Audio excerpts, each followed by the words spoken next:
देश और दुनिया की तमाम छोटी और बड़ी खबरों के लिए हमारे चैनल को सब्सक्राइब करना न भूलें और बेल का बटन जरूर दबाएं।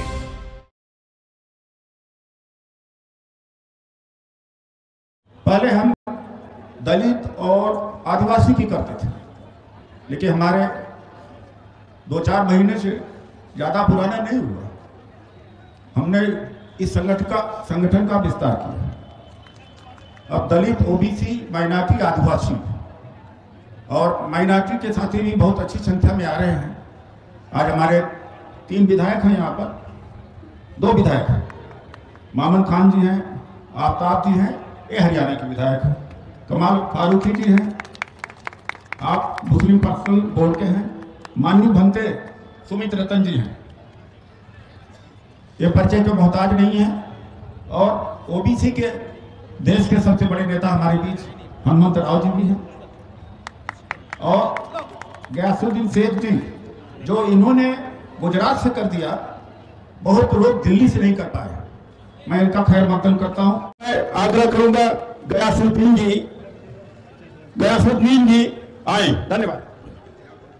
आज के इस डोमा परिसंघ के कार्यक्रम में उपस्थित ऑल इंडिया कांग्रेस कमेटी के राष्ट्रीय अध्यक्ष मल्लिकार्जुन खड़गे जी, हमारे अध्यक्ष डोमा के जनाब डॉक्टर उदित राज जी, और यहाँ उपस्थित तमाम गुजरात से, अहमदाबाद से आए हुए मेरे साथी हैं, उनका भी मैं सभी के साथ साथ खैर मकदम और स्वागत करता हूं। दोस्तों, आज जब हम देख रहे हैं कि देश में जिस तरीके से संविधान की धज्जियां उड़ाई जा रही है और बिल्कुल एक तरीके से लघुमती समाज को और मुस्लिम समाज को प्रताड़ित करने का काम किया जा रहा है, ऐसे वक्त में कि आज मुस्लिम समाज को बिल्कुल अछूत बनाने का जो है वो प्रयास संघ के लोगों ने, भारतीय जनता पार्टी के लोगों ने किया है।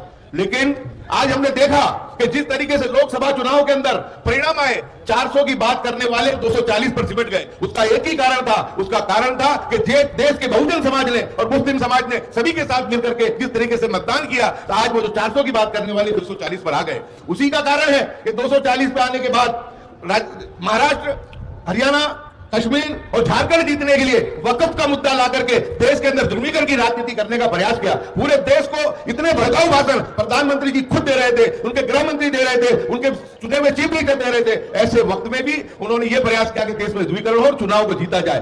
जब भी सामाजिक न्याय की बात आती है, उस वक्त में यह ध्रुवीकरण की राजनीति शुरू होती है। जिस वक्त में मंडल कमीशन को लागू किया गया, उस वक्त में भी जो था सोमनाथ से लेकर के अयोध्या तक की यात्रा अडवाणी जी ने निकाल के देश को आग में धकेलने का काम किया। जब राहुल गांधी जी ने, खड़गे जी ने जब जाति जनगणना की बात की, 50% अनामत बढ़ाने की बात की, सामाजिक न्याय की बात की, उससे हड़बड़ाई हुई भारतीय जनता पार्टी ने पूरे देश को आग में झोंकने के लिए ध्रुवीकरण की राजनीति करते हुए वक्त का मुद्दा लाए, वक्त के साथ साथ भड़काऊ भाषण देकर लोगों को प्रताड़ित करने का काम किया है।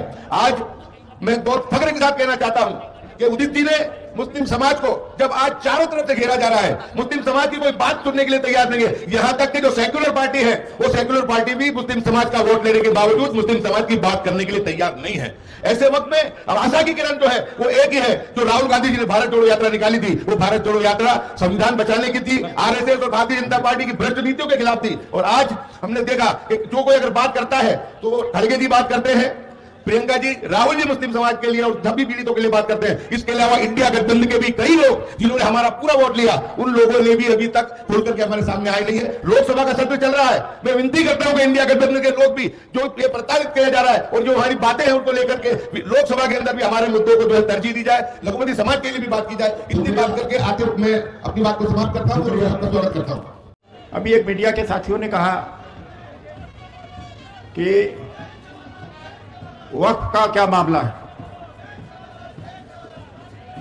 तो हमने कहा कि जैसे हिंदू एंडोमेंट ट्रस्ट होता है, काशी विश्वनाथ टेम्पल ट्रस्ट है, वो सरकार के द्वारा गठित हुए हैं, उसी तरीके से वक्फ का भी अस्तित्व है। और वक्फ कोई कांग्रेस के जमाने में नहीं आया। 1921 में ब्रिटिश हुकूमत ने पहले बार सर्वे कराया था वक्फ की कितनी प्रॉपर्टीज है। यह स्पष्टीकरण देना चाहता हूं। हालांकि कुछ हमारे साथी, जब मैंने वक्फ का मुद्दा जोड़ा तो असहज हो गए।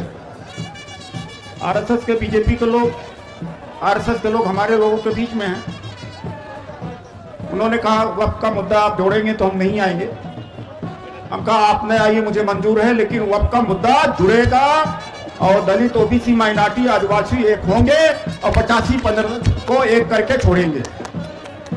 एक बात मैं और कहना चाहता हूं, घर में बैठ के जो गाल बजाते हैं कि ईवीएम हटनी चाहिए, समाजवादी पार्टी क्या, कांग्रेस क्या कर रही है, राजनीतिक दल क्या कर रहे हैं, तो जब महंगाई की मार होती है और नौकरी नहीं मिलती है तो जनता के ऊपर बात पड़ती है, तो क्या जनता की जिम्मेदारी नहीं होती है कि जनता भी नागरिक समाज की तरह, सिविल सोसाइटी की तरह उसे लड़ाई लड़ना चाहिए, क्योंकि वह बराबर की भुक्तभोगी होती है। मैं यह कहना चाहता हूं, अभी मीडिया के लोगों ने कहा ईवीएम, जब राहुल जी जीत जाते हैं, ओंकार जी मैं थोड़ी देर में आ रहा हूं, मैं 2 बार हो चुका हूं, राहुल जी जीत जाते हैं या अखिलेश जी जीत जाते हैं तो ईवीएम अच्छी होती है। हमने कहा ये दुष्प्रचार है। मैं मीडिया को लेकर देना चाहता हूं, लोकसभा चुनाव के बाद हालांकि राजनीतिक दलों के तरफ से हमारी जवाबदेही नहीं होती, हम सामाजिक संगठन है, कोई राजनीति की बात नहीं करेंगे, तो चाहे जीते या हारे ईवीएम हमें नामंजूर है। लोकसभा के चुनाव के बाद इंडिया गठबंधन के बड़े नेता अखिलेश यादव जी ने भी कहा था हम जीते या हारे हमें ईवीएम मंजूर नहीं है। तो जो एक कुतर्क गढ़ा जा रहा है उसके बारे में मैं स्पष्टीकरण कर देना चाहता हूं। अपने कैडर को, अपने कार्यकर्ताओं को भी मैं टीच करना चाह रहा हूं कि ऐसे कुतर्क पूरे जगह फैलाए जा रहे हैं। और नीदरलैंड है, जर्मनी में तो केवल 2 जजों के बेंच ने, वहां की सुप्रीम कोर्ट ने ईवीएम को खत्म कर दिया। नीदरलैंड है, तमाम 31-32 देश है, उनकी लिस्ट में नहीं पढ़ना चाहूंगा।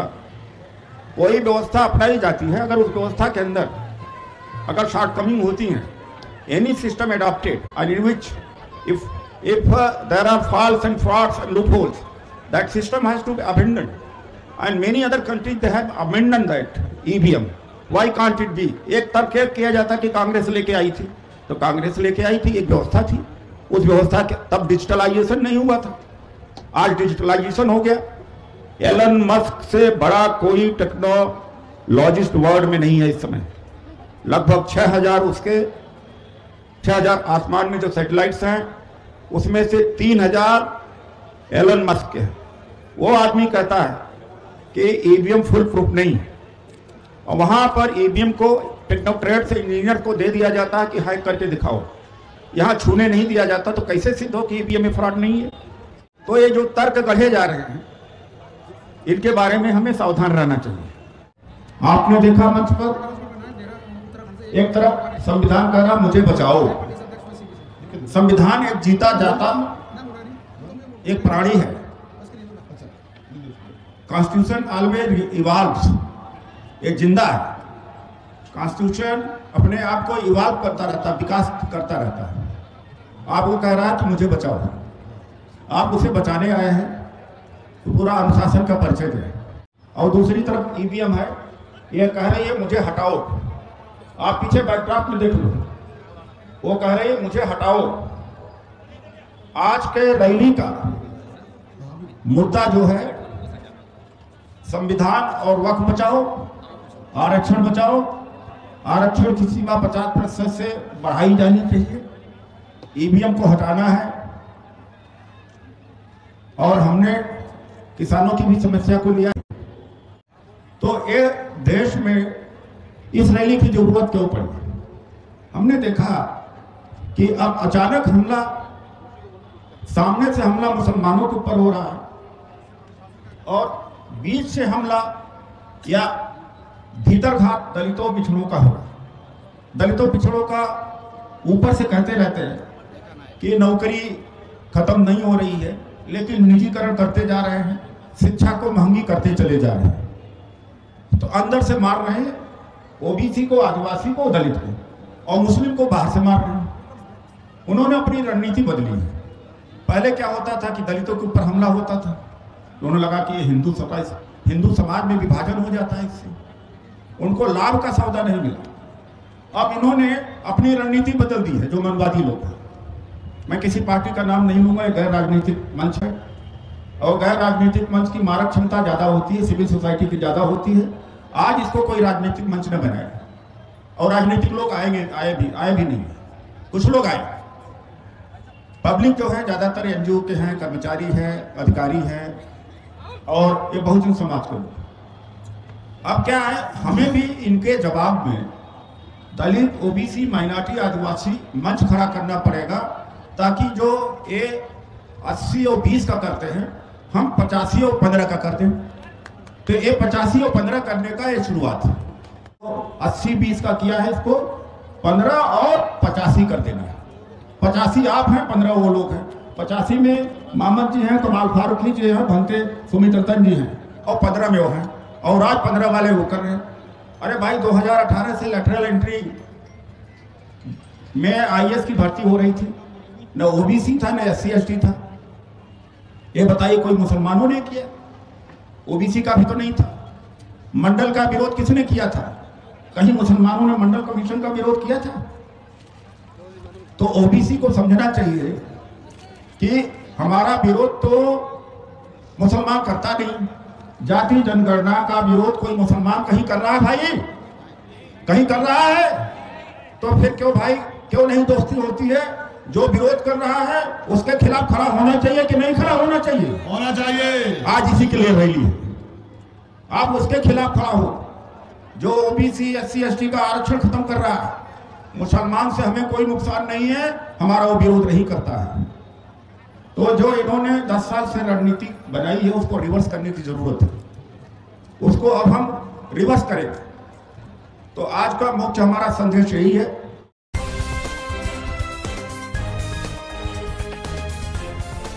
देश और दुनिया की तमाम छोटी और बड़ी खबरों के लिए हमारे चैनल को सब्सक्राइब करना न भूलें और बेल का बटन जरूर दबाएं।